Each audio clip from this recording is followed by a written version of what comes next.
இப்பொழுது கவனியுங்கள். நான் தயை கூர்ந்து இன்னும் ஒரு வேத வார்த்தையை எடுத்துக் கொள்கிறேன்.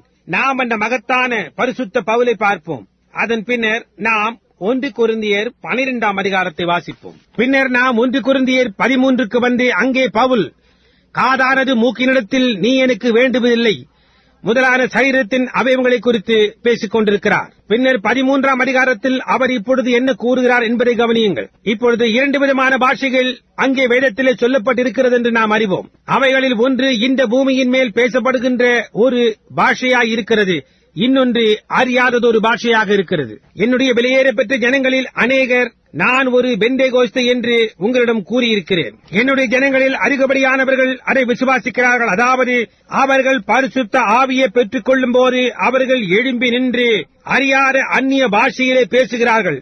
அது வேத வார்த்தைகளுக்கு முற்றிலும் தவறாக இருக்கிறது. அப்பொழுது அவர்கள் என்ன கூறுகிறார்கள் என்று ஜனங்களுக்கு தெரியாது. ஆனால் பெந்தேகோஸ்து நாளன்று அவர்கள் என்ன கூறுகிறார் என்பதை ஒவ்வொருவரும் அறிந்திருந்தனர். அதுதான் ஒவ்வொரு தேசத்துக்கும் புறப்பட்டு போகிறதா இருக்கிறது. புரிகின்றதா? சுவிசேஷமானது எருசலேம் துவங்கி உலகமெங்கிலும் பிரசங்கிக்கப்பட வேண்டும் என்று இயேசு கூறினார். அந்த இடத்தில் அது அந்த விதமாகவே இருக்க வேண்டியதாயிருந்தது. இப்பொழுது கவனியுங்கள். பவுல் இந்த விதமாக கூறுகிறார், ஒரு பாஷை அது நாம் பேசுகிற பாஷை. அந்நிய பாஷையானது பாஷைகளின் வரமாயிருக்கிறது, அந்நிய பாஷையாக இருக்கிறது. அந்த பாஷையை வியாக்கியானம் செய்தாலுடைய அல்லது வெளிப்படுத்தப்பட்டாலுடைய அது அதிக பிரயோஜனமாய் இருக்காது. பின்னர் நாம் 13ஆம் அதிகாரத்தில் என்ன பார்க்கிறோம்?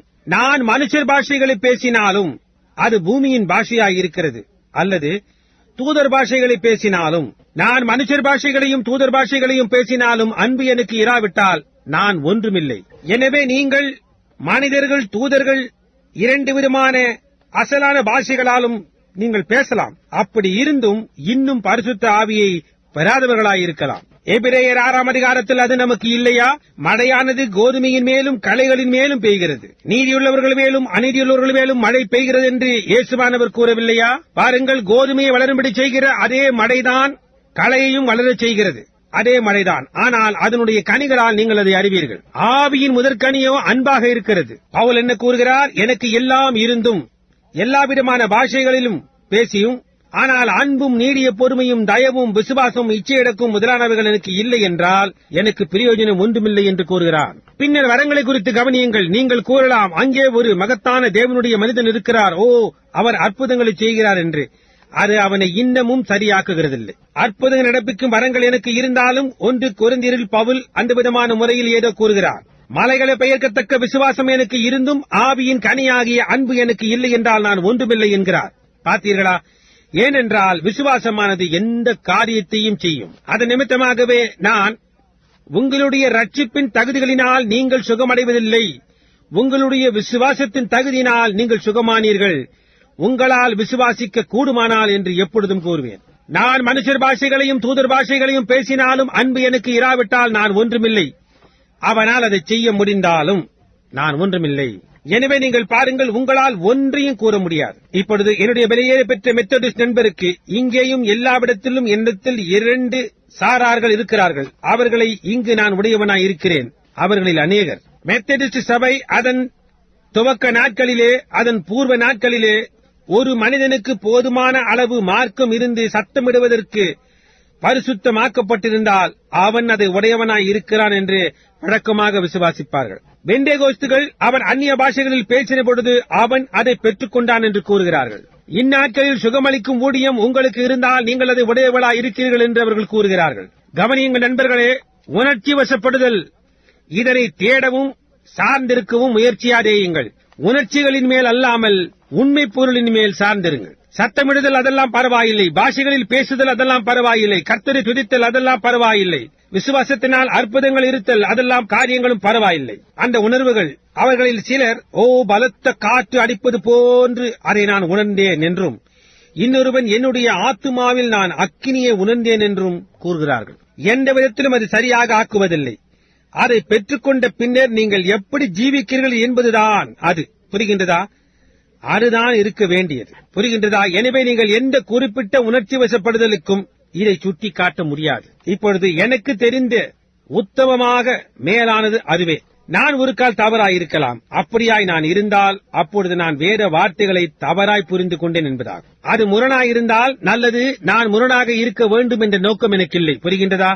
ஆனால் அது உண்மை என்னவென்று நான் விசுவாசிக்கின்ற புரிந்து கொள்ளுதலை தான் நான் உங்களுக்கு சொல்கிறேன். நம்முடைய வழக்கமான ஆராதனை நாம் துவங்குவதற்கு முன்னதாக இங்கே நாம் இதன் பேரில் அதிக நேரத்தை எடுத்துக்கொண்டோம். சில நேரங்களில் இந்த காரியங்களை எல்லாம் நாம் அடிக்கடி இந்த ஜெப கூடாரத்தில் குறிப்பிடுவதில்லை. இதுதான் முதல் தடவையாக ஒரு அதிகப்படியான நேரத்துக்கு ஒரு கால் 1 அல்லது 2 அல்லது 3 வருடங்களுக்கு முன்னர் இதை பேசினேன். பின்னர் ஒரு கால் நம்முடைய ஜனங்களில் சிலர் வந்து, சகோதரன் பிரண்ணாம், எனக்கு பரியாச உதடுகள் இருந்ததே, நான் இதை செய்தேனே, நான் அதை செய்தேனே என்று சிலர் கூறலாம். நான் அதற்கு எல்லாம் சரிதான், அது மிகவும் நன்றாக இருக்கிறது என்று கூறலாம். நீங்கள் ஒரு அந்நிய பாஷையிலே பேச விரும்பினால் உங்களை பேசும்படி தேவன் அனுமதிப்பார் என்று நான் விசுவாசிக்கிறேன். ஆனால் வேற வார்த்தைகளின்படியாய் பரிசுத்த ஆவி வரும் வரைக்குமாய் நீ ஒன்றுமில்லாததாய் இருக்கிறார். அப்படியானால் பரிசுத்த ஆவி வந்ததும் நீங்கள் அந்நிய பாஷையில் பேசலாம். நீ யார் என்ற இயற்கையான சுபாவத்தை தேவன் எடுத்து போட்டு உனக்காக அதை துண்டித்து வெளியே எடுத்து ஒரு மேலான ஊழியனாய் இருக்கும் அளவுக்கு உன்னை ஆக்குவார். ஒரு கால் சுவிசேஷத்தை பிரசங்கிக்கும்படி உங்களை ஆக்கலாம், உங்களை ஒரு தீர்க்கதரிசியாக ஆக்கலாம். ஒரு கால் உங்களுக்கு ஒரு தீர்க்கதரிசன ஆவியை கொடுக்கலாம். ஒரு கால் அவர் கொடுக்கலாம், உனக்கு அவர் என்ன செய்வார் என்று கூறுவது கடினமாயிருக்கும், அல்லது அந்த காரியங்கள் எல்லாவற்றையும் அவர் உனக்கு கொடுக்கலாம். ஆனால் முதலாவது காரியம் உணர்ச்சி வசப்படுவதனால் அல்ல, ஆனால் ஒரே ஆவியினால் நாம் எல்லாரும் ஒரே சரீரத்திற்குள்ளாக ஞானஸ்நானம் பண்ணப்பட்டிருக்கிறோம் என்ற நிச்சயத்தை உடையவர்களாயிருங்கள். அப்பொழுது அந்த சரீரத்திலிருந்து வரங்கள் வரும். பாருங்கள், அந்நிய பாஷைகளில் பேசுதல், மற்ற காரியங்கள் வரும். அது என்னவாக இருக்கிறது? நசரேயர்கள் என்னிடத்தில் வந்தால், சகோதரன் பிரண்ணாம், அங்கே ஒரு நசரேய மெத்தடிஸ்ட் இருக்கிறார், அவர்கள் சத்தமிட்ட போது பரிசுத்த ஆவியை பெற்றுக் கொண்டேன் என்று அவர்கள் கூறுகிறார்கள். அவர்கள் பரிசுத்த ஆவியை பெற்றுக் கொண்டேன் என்று கூறினார்கள் என்று கூறுவார்கள். அவர்கள் பெறவில்லை என்று நான் கூறவில்லை. ஆனால் நான் கவனிக்கின்ற ஒரு காரியம் இங்கே இருக்கிறது.